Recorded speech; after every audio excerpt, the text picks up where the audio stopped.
नमस्कार विद्यार्थ्यांनो, इतिहास लेखन भारतीय परंपरा या पाठाच्या चौथ्या भागात मी वैशाली देशपांडे तुम्हा सगळ्यांचं पुन्हा एकदा मनापासून स्वागत करते। या पाठामध्ये आपल्याला कोणत्या मुद्द्यांचा अभ्यास करायचा आहे बघा। सगळ्यात आधी अभ्यासायचं आहे राष्ट्रवादी इतिहास लेखन। यानंतर आपल्याला बघायचं आहे स्वातंत्र्योत्तर काळातील इतिहास लेखन। भारताला स्वातंत्र्य मिळाल्यानंतर कोणत्या प्रकारचा इतिहास कशा प्रकारचा लिहिला गेला हा मुद्दा बघायचा आहे। आणि मार्क्सवादी इतिहास लेखन। विद्यार्थ्यांनो, आज आपल्या या व्हिडिओमध्ये काही भाग शिकवल्यानंतर तुम्हाला काही प्रश्न विचारलेले आहेत। व्हिडिओ काळजीपूर्वक बघायचा आहे, त्यावर आधारितच प्रश्न आहेत आणि त्यामुळे या प्रश्नांची उत्तरं देण्याचा प्रयत्न करायचा आहे। त्यांचा विचारपूर्वक अभ्यास करा आणि लक्षात ठेवा आणि परीक्षेच्या दृष्टीनं आपल्या वहीमध्ये ते प्रश्न आणि त्यांची उत्तरं लिहून सुद्धा ठेवा। चला आता आपण आपल्या पाठाला सुरुवात करूया। सुरुवातीला आपल्याला बघायचं आहे राष्ट्रवादी इतिहास लेखन। विद्यार्थ्यांनो, तुम्हाला माहिती आहे का 19व्या ते 20व्या शतकामध्ये आपल्या भारतामध्ये जेव्हा इंग्रजी शासन पद्धती होती तेव्हा प्रादेशिक शिक्षण पद्धतीबरोबरच त्यांनी आपल्या भारतामध्ये इंग्रजी शिक्षण पद्धतीसुद्धा सुरू केली होती। तर काही भारतीय इतिहासकार जे इंग्रजी शिक्षण पद्धतीमध्ये शिकलेले होते त्या इतिहासकारांच्या लेखनामध्ये भारताचा प्राचीन वैभवाचा अभिमान, भारताचं जे प्राचीन वैभव होतं त्याचा अभिमान आणि भारतीयांची आत्मजाणीव जागृत करण्याकडे या इतिहासकारांचा कल दिसतो। म्हणजे त्यांचं लेखन अशा प्रकारचं होतं की भारतीयांमध्ये राष्ट्रप्रेम, राष्ट्राभिमान जागृत करणारं त्यांचं लेखन होतं आणि म्हणूनच विद्यार्थ्यांनो त्यांच्या अशा प्रकारच्या या लेखनाला म्हणलं जातं राष्ट्रवादी इतिहास लेखन। आता हे राष्ट्रवादी इतिहास लेखनाला महाराष्ट्रामध्ये कोणापासून प्रेरणा मिळाली तर मुलांनो ते आहेत विष्णू शास्त्री चिपळूणकर। का बरं? कारण या विष्णू शास्त्री चिपळूणकर यांनी आपण मागच्या व्हिडिओमध्ये बघितलेलं आहे की काही ब्रिटिश अधिकाऱ्यांनी जो काही भारताविषयीचा इतिहास लिहिला, प्राचीन भारताचा इतिहास, तो इतिहास त्यांनी पूर्वग्रह दूषित नजरेने लिहिलेला आहे आणि अशा प्रकारच्या भारताचा इतिहास लिहिणाऱ्या लेखनाला विष्णू शास्त्री चिपळूणकर यांनी विरोध करण्याचं धैर्य दाखवलं, तेवढं सामर्थ्य त्यांच्यामध्ये होतं। विष्णू शास्त्री चिपळूणकर। त्यानंतर राष्ट्रवादी इतिहास लेखन अशा प्रकारचं जे केलं गेलं त्या राष्ट्रवादी इतिहास लेखन करणाऱ्या इतिहासकारांनी भारताच्या इतिहासातला जो सुवर्ण काळ होता, जो चांगल्यात चांगला काळ होता, तो शोधण्याचा प्रयत्न केला। पण विद्यार्थ्यांनो, हा सुवर्ण काळ शोधत असताना या इतिहासकारांवर असा आक्षेप घेतला गेला की हा इतिहास लिहिताना जे ऐतिहासिक वास्तव त्यांनी मांडलं त्या वास्तवाची या इतिहासकारांनी चिकित्सापूर्वक छाननी किंवा पडताळणी करण्याकडे दुर्लक्ष केलं गेलंय असा आक्षेप या इतिहासकारांवर घेतला जातो। आता काही राष्ट्रवादी इतिहासकारांची नावं तुम्हाला सांगते। आपल्या संकल्पना चित्रासाठी आणि आपल्या जास्तीच्या माहितीसाठी ही नावं लक्षात ठेवायची आहेत। महादेव गोविंद रानडे, रामकृष्ण गोपाळ भांडारकर, विनायक दामोदर सावरकर, राजेंद्रलाल मिश्र, रमेशचंद्र मुजुमदार, काशीप्रसाद जयस्वाल, राधाकुमुद मुखर्जी, भगवानलाल इंद्रजी, वासुदेव विष्णू मिराशी आणि अनंत सदाशिव आळतेकर हे काही प्रसिद्ध राष्ट्रवादी इतिहासकार म्हणून ओळखले जातात। तुम्हाला माहिती आहे का विद्यार्थ्यांनो, the rise of the Maratha power या आपल्या ग्रंथामध्ये न्यायमूर्ती महादेव गोविंद रानडे यांनी मराठा सत्तेच्या उदयाची पार्श्वभूमी, कारणं काही विस्ताराने मांडलेली आहेत। त्यांच्या मतानुसार मराठी सत्तेचा उदय म्हणजे काही अचानक पेटलेला वणवा नाही, तर त्याची सामाजिक, सांस्कृतिक आणि धार्मिक क्षेत्रातली तयारी बराच काळ महाराष्ट्रात चालू होती हे त्यांनी सांगितलं। आता वळूया आपण विका राजवाडे यांच्याविषयी माहिती घेण्याकडे। विका राजवाडे मराठी भाषेतून लेखन करणारे इतिहासकार। कोणकोणत्या विषयावर त्यांनी लेखन संशोधन केलं बघा.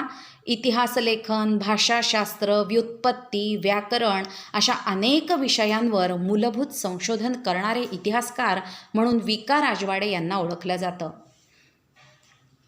आपला इतिहास आपण लिहिला पाहिजे या मताचा त्यांनी पुरस्कार केलेला आहे. बघा, आता झालेल्या भागावर आपल्याला काही प्रश्न बघायचे आहेत. सांगा पाहू, विष्णूशास्त्री चिपळूणकर यांच्यापासून डॅश इतिहास लेखनाला चालना मिळाली. विचार करायचा आहे. बघा, 4 मुद्दे आपल्यासमोर दिसत आहेत. साम्यवादी, राष्ट्रवादी, समाजवादी आणि वसाहतवादी. विचारपूर्वक मला असं वाटतं की तुमच्या मनात उत्तर झालेलंच असेल. आता व्हिडिओ पुन्हा काळजीपूर्वक बघा आणि अशा प्रकारच्या प्रश्नांची उत्तरं शोधण्याचा प्रयत्न करा. बघा, आपलं उत्तर आहे विष्णूशास्त्री चिपळूणकर यांच्यापासून राष्ट्रवादी इतिहास लेखनाला चालना मिळाली. वळूया पुढच्या प्रश्नाकडे.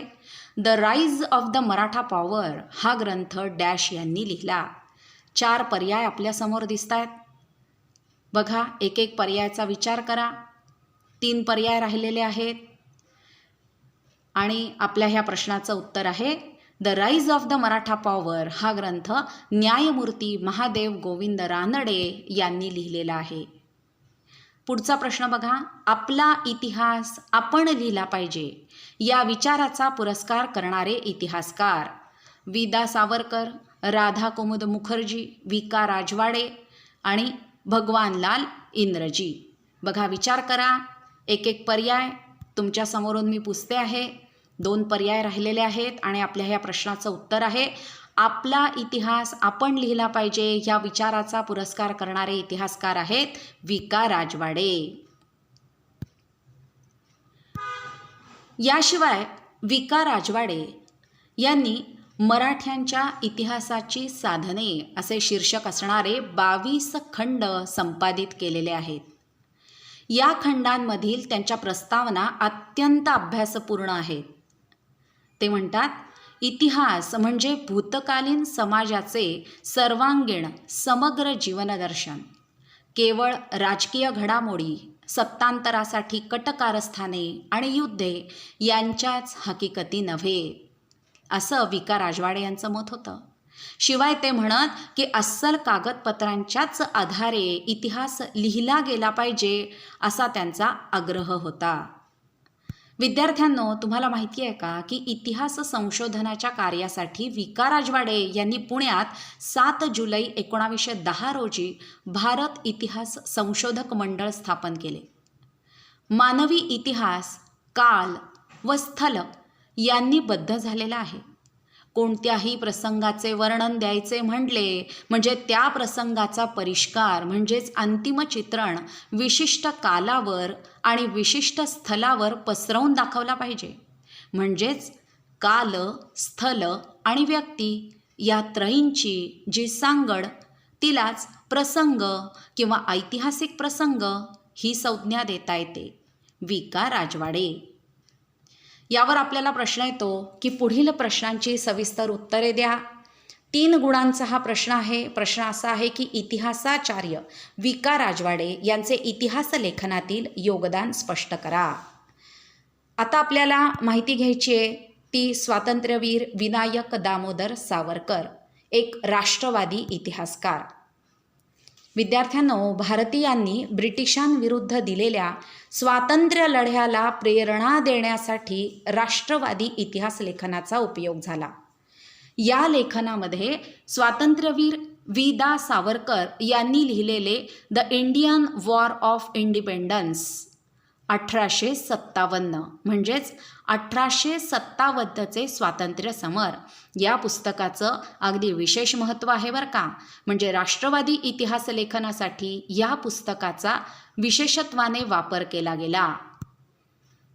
यावरही आपल्याला प्रश्न येतो 2 गुणांचा की राष्ट्रवादी इतिहास लेखनात स्वातंत्र्यवीर सावरकरांचे योगदान कोणते. छान मुद्देसूद नीट एकाखाली एक आपण उत्तरं लिहिणार आहोत. याचे मुद्दे लिहायचे आहेत.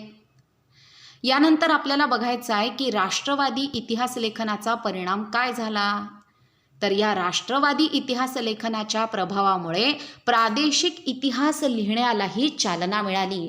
म्हणजे आपल्या देशाचा इतिहास लिहिता लिहिता प्रत्येक प्रदेशातील अभ्यासकांना, संशोधकांना आपल्या आपल्या प्रदेशाचा इतिहास लिहावा अशी चालना मिळाली. आणि शिवाय अजून एक वैशिष्ट्य म्हणजे दक्षिण भारताच्या भौगोलिक वैशिष्ट्यांकडे आणि इतिहासाकडे इतिहासकारांचं स्वतंत्रपणे लक्ष या राष्ट्रवादी इतिहास लेखनामुळे वेधलं गेलं. आता आपल्या भारताला स्वातंत्र्य मिळाल्यानंतर कोणत्या प्रकारचं इतिहास लेखन झालं? एकीकडे राजघराण्यांच्या इतिहासावर भर देणारे इतिहास लेखन केलं जात असतानाच सांस्कृतिक, सामाजिक, आर्थिक या सगळ्या विषयांवरचाही इतिहास लिहायला सुरुवात झाली होती. म्हणजे स्वातंत्र्योत्तर काळामध्ये समाज, विज्ञान, अर्थव्यवस्था, राजकीय प्रणाली, धार्मिक विचारसरणी, सांस्कृतिक पैलू या सगळ्यांचा इतिहास अभ्यासण्याची आवश्यकता विचारवंतांना वाटू लागली. म्हणजे स्वातंत्र्योत्तर काळातील इतिहास लेखनामध्ये प्रामुख्याने 3 नवीन वैचारिक प्रवाह आपल्याला दिसून येतात. बघा कोणकोणते? पहिला आहे मार्क्सवादी इतिहास, त्यानंतर वंचितांचा म्हणजे सबऑल्टर्न इतिहास आणि स्त्रीवादी इतिहास. या सगळ्या मुद्द्यांचा अभ्यास आपल्याला आता पुढे करायचाच आहे. बघूया आधी मार्क्सवादी इतिहास. रशियन शास्त्रज्ञ कार्ल मार्क्स यांच्या विचारांवर आधारित लेखन म्हणजे याला म्हटलं जातं मार्क्सवादी इतिहास. काय विचार होते बघा? मार्क्सवादी इतिहासकारांच्या लेखनात आर्थिक व्यवस्थेतील उत्पादनाची साधने, पद्धती आणि उत्पादनाच्या प्रक्रियेतील मानवी संबंध यांचा विचार मध्यवर्ती होता. प्रत्येक सामाजिक घटनेचा सर्वसामान्य लोकांवर काय परिणाम होतो याचं विश्लेषण करणं हे मार्क्सवादी इतिहास लेखनाचं महत्त्वाचं सूत्र होतं. आता काही मार्क्सवादी इतिहासकार, आपण आत्ता पाहिलं की मार्क्सवादी विचार अनुसरून काही भारतीय इतिहासकारांनी मार्क्सवादी इतिहास लिहिलेला आहे. आणि या मार्क्सवादी इतिहासकारांनी जाती व्यवस्थेत जो बदल होत गेला त्या बदलांचा अभ्यास केलेला आहे. बघा हे असे कोणते मार्क्सवादी इतिहासकार होते? दामोदर धर्मानंद कोसंबी, कॉम्रेड श्रीपाद अमृत डांगे, रामशरण शर्मा आणि कॉम्रेड शरद पाटील. म्हणजे विद्यार्थ्यांनो, भारतामध्ये मार्क्सवादी इतिहास लेखन पद्धतीचा अवलंब अतिशय प्रभावी रीतीने या इतिहासकारांनी केलेला आपल्याला दिसून येतो. बघा हे यांची नावं लक्षात ठेवायची आहेत संकल्पना चित्रासाठी. आणि ह्या सगळ्या मार्क्सवादी इतिहासकारांचं योगदान अतिशय महत्त्वाचं आहे. बघा आपण पुन्हा प्रश्नांकडे वळूया. राष्ट्रवादी इतिहास लेखनाच्या प्रभावामुळे डॅश इतिहास लिहिण्यास चालना मिळाली. सामाजिक, राजकीय, शैक्षणिक आणि प्रादेशिक. विद्यार्थ्यांनो, अशा प्रकारचे प्रश्न आपल्याला येण्यासाठी वारंवार पाठाचं वाचन करा, व्हिडिओ बघा आणि त्यामुळे आपल्याला हे सगळे मुद्दे समजून मग लक्षात ठेवायचे आहेत. बघा विचार करा, ह्या प्रश्नाचं उत्तर काय असेल? आपल्या प्रश्नाचं उत्तर आहे राष्ट्रवादी इतिहास लेखनाच्या प्रभावामुळे प्रादेशिक इतिहास लिहिण्यास चालना मिळाली. पुढचा प्रश्न बघा. कार्ल मार्क्स हा डॅश शास्त्रज्ञ होता. कोणत्या देशाचा होता बघा? आपण आत्ताच व्हिडिओमध्ये पाहिलेलं आहे, जरा आठवून बघा तो भाग. फ्रेंच होता, ग्रीक होता, पर्शियन होता का रशियन होता? बघा विचार करा बघू.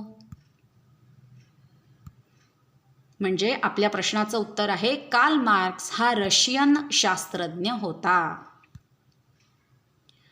पुढचा प्रश्न बघा. जाती व्यवस्थेत होत गेलेल्या बदलांचा अभ्यास डॅश इतिहासकारांनी केला. 4 मुद्दे आपल्या समोर आहेत. लक्ष देऊन हे मुद्दे वाचा आणि उत्तर आठवण्याचा प्रयत्न करा.